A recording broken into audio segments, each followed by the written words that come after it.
your gloves on, touch them up, let's get into it. Today, we're talking about the best base for MMA. Is it having a blue-collar construction background? Is it having a terrible jump shot? Is it just being bad at basketball in general? Because recently, we've seen a lot of these guys play basketball, and they're just absolute garbage at it. But we're not going through every single MMA base like judo, karate, taekwondo, all that. We're just going through the big five. That's all we're going through today. And at number 5, I have kickboxing. All of these guys have become champion. And in my next one after kickboxing, you'll see there's a trend going on that all the guys have been champion. Pereira, Adesanya, Olberg, Prohaska. It's very interesting because we've seen some of the most terrifying strikers come from the kickboxing background. Obviously, Adesanya in his prime, people kind of figured him out. He's slowed down. He's older now. Pereira, 2-time middleweight champion. But obviously, these guys aren't just one-dimensional fighters. They can do a lot of different things. But I like Pereira a lot because he didn't just become UFC champion. He became UFC champion at 2 weight classes. His striking was good enough to completely change the way his opponents approached him. Obviously, Adesanya, the kickboxing background, became one of the most dominant champions that we've ever seen. The feints, distance control, counters, ability to make opponents hesitant. It was just incredible, bro. Pereira has some good Muay Thai as well, but specifically his base is obviously kickboxing. You learn to use your hands and your legs.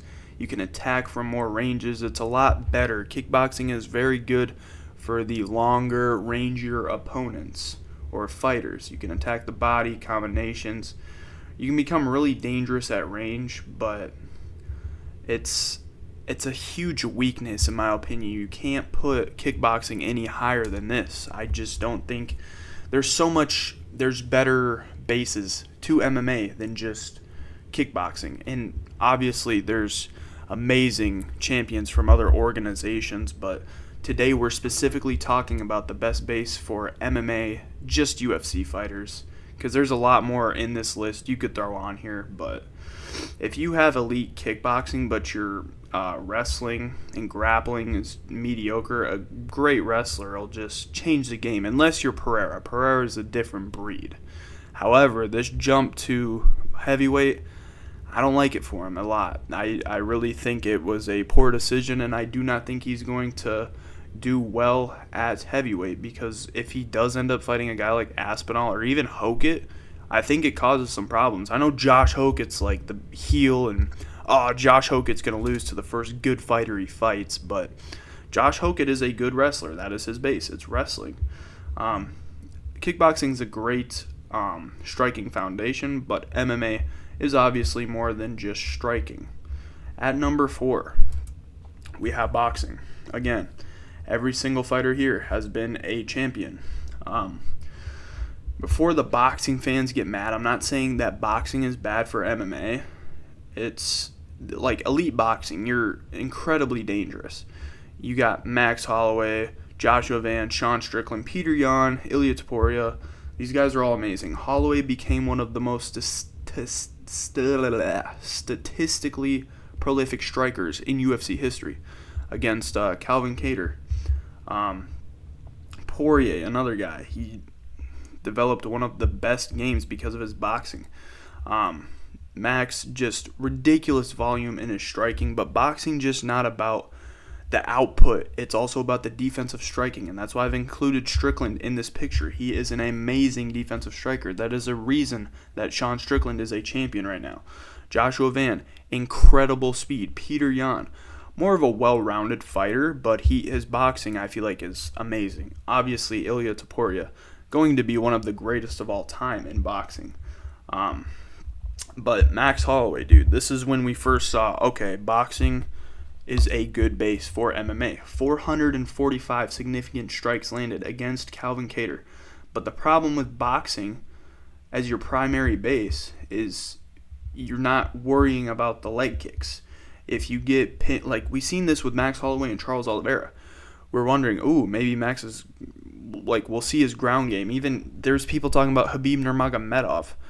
Like, it'd be Max's boxing would have been a problem for Khabib Nurmagomedov. We saw in that Charles Oliveira fight. If you do not have a ground game, you are going to just get outclassed in every single way. That's why just pure boxing, you have holes in your background. The reason Sean Strickland is such, and I think Sean Strickland is one of the best boxers in the UFC, is because of his defensive work. He's very good. He has great takedown defense on the ground. He's no slouch, dude. We seen what he was against Hamza. Hamza didn't really pose a real threat to Strickland. He kind of outworked him, man. That jab and the teep kick. Strickland's different, dude. Peter Yan, he pieced up Marab, and now he's the champion. Joshua Van. See, my take, I'm a Tatsuro Taira Glazer, but Joshua Van, he did beat Taira. Kind of an early stoppage. Let me know what you think, but he is very fast. Probably one of the fastest hands we've ever seen. Obviously, Ilia Topuria lost his last fight, but one of the most powerful, if not the most powerful boxer in UFC history. Just knocking out legends left and right. But you have incredible hands, footwork, head movement, distance management. That's why I'm putting boxing at 4. But if someone consistently can take you down, your boxing doesn't matter as much. So boxing is extremely valuable, but in itself, I don't think it's the best base for MMA. Next up, we have Muay Thai. Now, we're switching it up because not a lot of these guys have championships. Carlos Prates, number 1 contender. Cleo Roundtree, number 6 probably. Shevchenko, very underrated Muay Thai work because of her boring decisions. Fiziev, very, very dangerous in Muay Thai. Arguably one of the most complete traditional striking arts for MMA. It's the art of 8 limbs. You get punches, your kicks, knees, elbows, and then the clinch work. And that last part is extremely important. That's where Valentina Shevchenko thrives very well in the clinch, which is a lot of why her fights are boring. Not a lot of, when they see Valentina Shevchenko, oh yeah, she's dominant, but who cares? Because she can get boring in the clinch, but the technicality of her it's amazing. If you're like, I enjoy MMA. It doesn't matter what I'm watching. I'll watch MMA. Doesn't matter who's fighting. But Valentina Shevchenko is just insane. But the clinch is very useful in MMA because you're not just learning how to strike at distance. You're learning how to fight another person physically attached to you, which I think is very important. Obviously, Fiziev, great elbows. Cleo Roundtree is one of the better technical strikers that I've seen, especially in his fight against Jamal Hill. The leg kicks that he was throwing against Jamal Hill, he has great knees. The problem with him, though, is that he wears too quick. He's always throwing. He's swinging like crazy. We seen him in that Yuri Prohaska fight. It was not a beautiful performance. Carlos Prates, probably one of the best right now in the Muay Thai aspect. If that knee's coming up the middle, dude, you're in trouble. It's a lot of great fighters have come out being Muay Thai strikers. And another reason I'm putting this at 3 is because if you get hit with an elbow or a knee to the face, you're bloodied up. So Muay Thai is just super dangerous in general too. You get hit with an elbow, doesn't matter how hard it hits, even if you're super close, you throw an elbow, you're going to be bloodied up. Jose Aldo's one I could have added because obviously the leg kicks, one of the best leg kicks in UFC history. Joe Rogan, all over that. Valentina's striking work, clinch work, she's one of the most dominant women's champions ever. But the problem with Muay Thai is it doesn't solve that wrestling problem. That is the biggest problem for Muay Thai. You could have the best Muay Thai in the world, but you'll still get controlled by a wrestler. Like if you got Carlos Prates going against Islam Makhachev, at least the way we watch Carlos Prates, he gets taken down by, I think, everybody he's fought. he gets taken down. He can get back up, but if he fights a guy like Makhachev, it's going to be a problem. Yeah, that's why I have Muay Thai at number 3. Number 2, obviously, Brazilian Jiu-Jitsu. You got Charles Oliveira, Ronda Rousey. Like, this is a toss-up for me, but it really shouldn't be. I just like the art of Brazilian Jiu-Jitsu a lot. Obviously, Charles Oliveira is one of the best, not one of the best, the best Jiu-Jitsu artists that the UFC has never seen, or ever seen, sorry. This was Charles Oliveira, the most finishes in UFC history, the most submissions in UFC history. Ronda Rousey got a crazy armbar. Fabricio Verdum got that win over, what's his name? The Fedor Emelianenko, Damian Maia, obviously. Royce Gracie, the Gracie family, helped prove that the smaller fighters could use this technique, the positioning, the submissions to defeat much larger opponents. And they have Brazilian Jiu-Jitsu has created some of the most dominant fighters ever. Charles Oliveira, obviously, the most accomplished submission artist in UFC history. Obviously, he has the record. He's terrifying. You don't want any piece of that guard game, dude. You don't. Every single fight you see with Charles Oliveira, and he's on his back. Nobody wants that. It's literally, like, you see the TikTok edits, dude, is like, that is a mouse trap. That's what that is, bro. His guard is a trap. Yeah.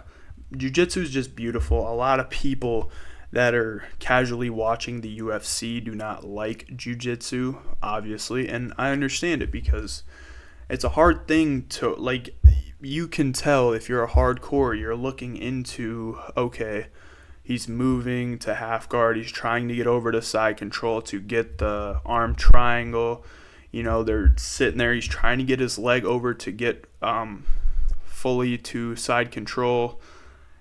And a lot of people don't like that, but eventually, after a while, it takes some time from the transitioning, you finally get the submission. And for jiu-jitsu, you don't have to be stronger than your opponent. All you have to be is technically better, technically sound. That's why jiu-jitsu is such a hard thing for casual watchers to watch, because it is boring. And I agree. When I first started watching, jiu-jitsu is boring. I'm like, what is this? It's boring.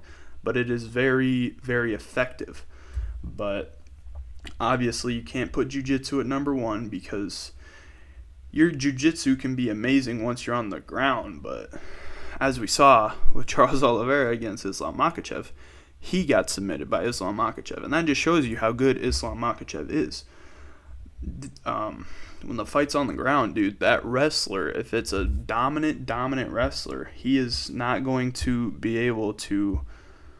That jiu-jitsu fighter is not going to be able to outclass the wrestler, not at all. So that's why I'm putting Brazilian jiu-jitsu at 2, and obviously for number 1 we have karate. Now, of course, it's wrestling, dude.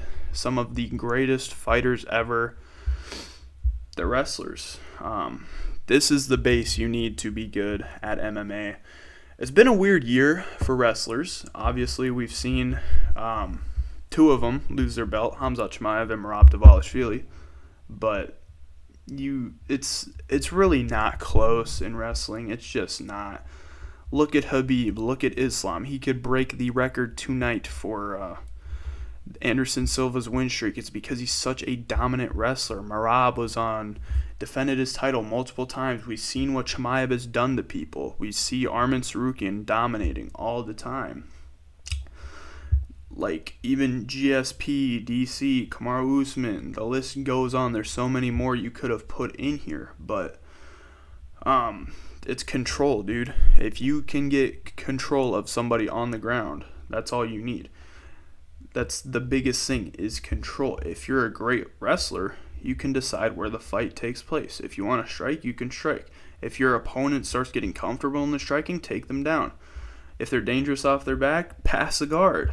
Like, if they try to stand up, you just take them back down. And that's exactly why Khabib Nurmagomedov was so dominant. He didn't need to knock everybody out. He could force his opponent into a position where they couldn't fight the fight they wanted to. Islam Makhachev, another good example. His game isn't simply wrestling. And Obviously, Islam is a much better version of Khabib. If people don't agree with it, I think you're crazy because Islam Makhachev has done so much more than Khabib Nurmagomedov, in my opinion. But Islam Makhachev's a guy that's got wrestling and submissions, and he's got positional control, great at that, ground and pound, and his striking is getting better. He's not just a boring wrestler.